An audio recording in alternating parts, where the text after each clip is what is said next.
Okay, so this is the first response we're going to have a look at. I've chosen 3 really good responses from last lesson.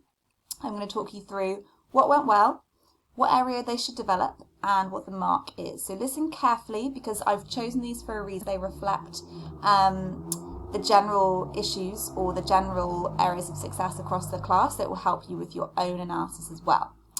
So let's quickly read through Abigail's response. The Billboard magazine of Alicia Keys creates an impression of her being more and feminine. Through the colour palette, we can see that Alicia is the focal point, as there is a warm and light blue and yellow, whereas Alicia's clothing is bright yellow, which is the thing that stands out the most in the cover. The main shot type is the medium shot, used to present Alicia. This is used to show that she is more than us. Her expression of her looking down is making the reader feel inferior as she's down on us. Also, the way she is standing is showing us that she has something to tell us. Okay, so that first paragraph, I think it's clear.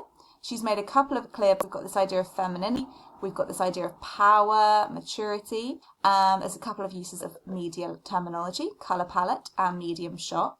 And there's some specific references to facial expression, positioning of Alicia in the frame of the photo.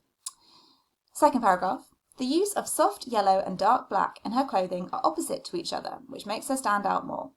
The mise-en-scene in the cover includes a lot of free open space, which looks calm and cool. This connotes that Alicia Keys is more straightforward and mature, as she is not that type of conventional girlish artist.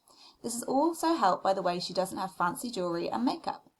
The Verbal Code Grammy Nomination Guide informs us that she is important, as she is the representative on the cover, meaning that she is giving an important message to us.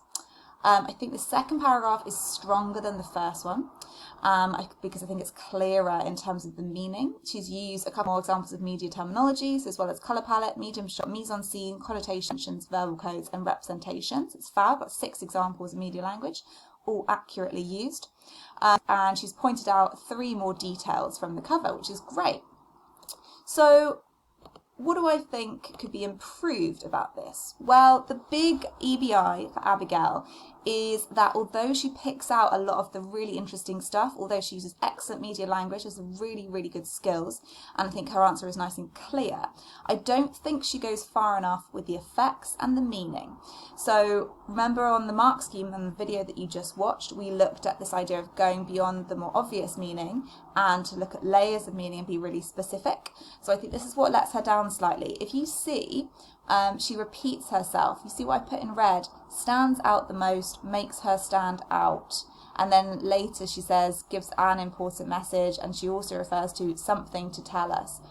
Now, those effects are not wrong, but they're not really nuanced. They don't really tell me anything other than she's clear, she stands out. It's a little bit general, a little bit vague, and I'd like those to be more specific. We're going to look at a couple more examples so you can see what I mean in a minute. So I think that's where Abigail needs to improve, is her specific comment on the meaning, the effect, why something has been done. She has done this a few times, so her comments about the power created by the shot type and the angle, that's really strong. And her strongest comment is this one here, about the mise-en-scene, the convention, and the use of open space. This I think is really clever, and actually this is a point that's similar to the point that 2 of the other students make later, but they develop it more than Abigail does, which is why they've got a stronger mark. So the mark that I've given Abigail is 7 marks out of 12. It's a good mark, but I know that she can do a little bit better. She's got that mark because she's used her media terminology effectively. She's pointed out really good key details, and she's used a range of key details, but she needs to focus on meaning in order to get more than 7.